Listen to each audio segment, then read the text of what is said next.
Good Friday, everyone, and welcome to this edition of Conversations Daily News. I'm your host, Cyrus Webb. Glad you all could join us once again. Well, we made it to the end of another week. We, of course, have your news headlines coming up on this Friday. We have the truth of the day with Mary Ellen Ciganovich in today's Entertainment Spotlight. You've been part of my conversation with urologist Dr. Amy Krambeck discussing a condition that impacts men over age 50. You don't want to miss that. Enjoy today's program. For Conversations Daily News, I'm Cyrus Webb with your Friday headlines. In national news, Biden says ready for long overdue pick of black female justice. President Joe Biden strongly affirmed Thursday that he will nominate the first black woman to the U.S. Supreme Court, declaring such historic representation is long overdue and promising to announce his choice by the end of February. In a White House ceremony marking a moment of national transition, Biden praised retiring Justice Stephen Breyer, who will have spent nearly 28 years on the High Court by the time he leaves at the end of the term, as a model public servant at a time of great division in this country. And with that, the search for Breyer's replacement was underway in full. Biden promised a nominee worthy of Breyer's legacy and said he'd already been studying the backgrounds and writings of potential candidates. I've made no decision except one. The person I will nominate will be somebody of extraordinary qualifications, character, and integrity, he said, and that person will be the first black woman ever nominated to the U.S. Supreme Court. It is long overdue.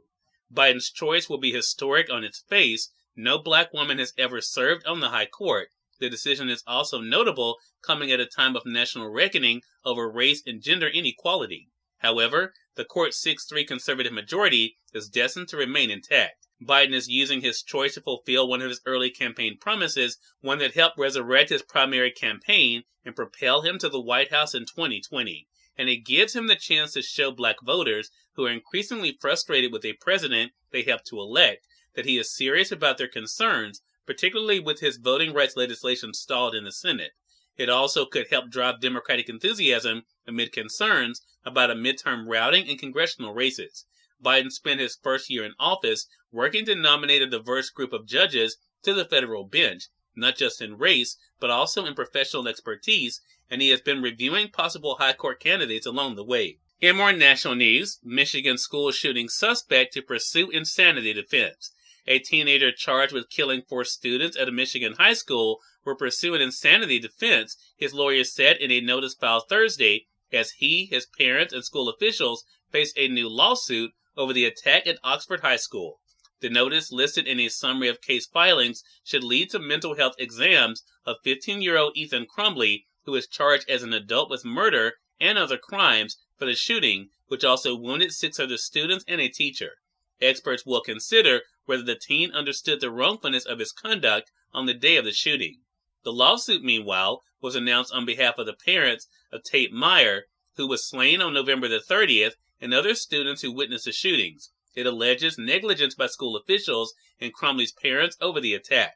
In more national news, will virus be over? Most Americans think not, according to new poll. A new poll from the Associated Press NORC Center for Public Affairs Research showed that few, just 15%, say they'll consider the pandemic over only when COVID-19 is largely eliminated. By contrast, 83% say they'll feel the pandemic is over when it's largely a mild illness. The poll showed that 59% of Americans think it's essential that they personally be vaccinated against COVID-19 to feel safe participating in public activities. But underscoring what authorities call alarmingly low COVID-19 vaccination rates in U.S. children ages 5 to 11, just 37% of parents consider it essential that their children are vaccinated before they return to normal. In more national news, Rule replaces Williams on MSNBC, Morning Joe expanded. MSNBC announced on Thursday that business journalist Stephanie Rule will replace Brian Williams on the nightly newscast The 11th Hour, and that Morning Joe will be expanded to 4 hours. Rule, who will continue as a senior business analyst across other NBC News programs, have been host of the 9 a.m. Eastern Hour on the News Network. In a memo to staff, MSNBC President Rashida Jones said Rule will bring her business acumen, hard-hitting interview style, and original reporting to the 11 p.m. Eastern Hour. She's expected to keep the format Williams originated before leaving the network in December with a review of the day's news and a centerpiece panel of 3 experts. And finally, in business news, U.S. economy grew 5.7% in 2021 in rebound from 2020 recession.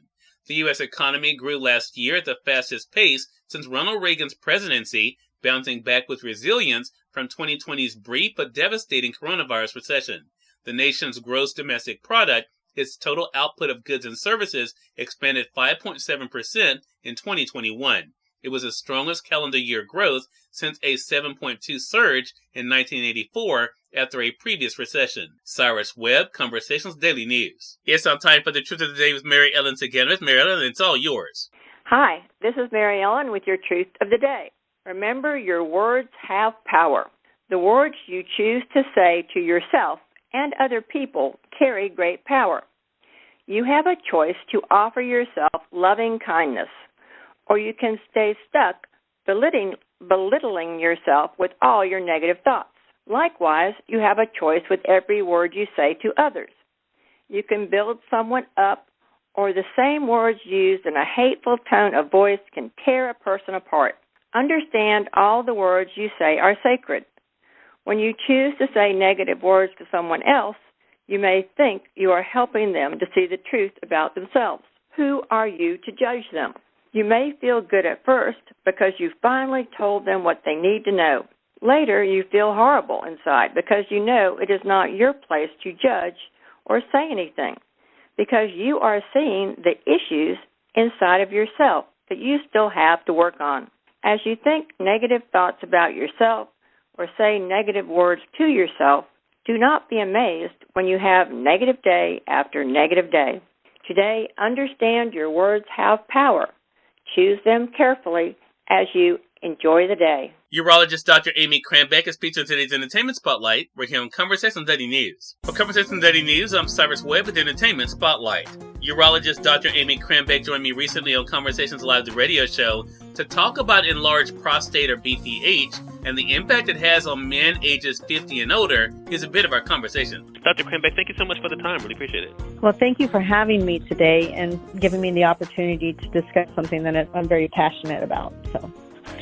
Well, I will be 47 this year, Dr. Krambeck, so definitely you have my full attention, and I know for our audience out there, this is something all of them can benefit from. I mentioned enlarged prostate is called BPH, but what exactly is that, and what are the signs and symptoms our audience should be aware of? So BPH stands for benign prostatic hyperplasia, and it's just a natural enlargement of the prostate as you age. So much like your nose and your ears that get bigger every year of your life, your prostate does too. And when we urinate naturally, or men urinate naturally, they urinate through the center of the prostate. So as that prostate enlarges, it starts to kink down on that urinary tube or the urethra and making it more and more difficult to urinate. So that can present in two types of symptoms. Either the stream is getting really slow, you're having to push or strain to urinate, can't empty, or you might have more irritative symptoms, like I gotta go right now, I'm going every hour, I'm getting up multiple times at night. So both of those types of symptoms can happen as the prostate enlarges. So with that being said, and knowing that it really does impact, all of us guys at some point or another, right? What are some of the latest advancements in treatment options for men with BPH now? So most men with BPH, the first step is you need to go see your physician, right? A lot of men will hold on to these symptoms, not discuss it, not go to the physician. And then once they go to the physician, they'll probably get referred to a urologist.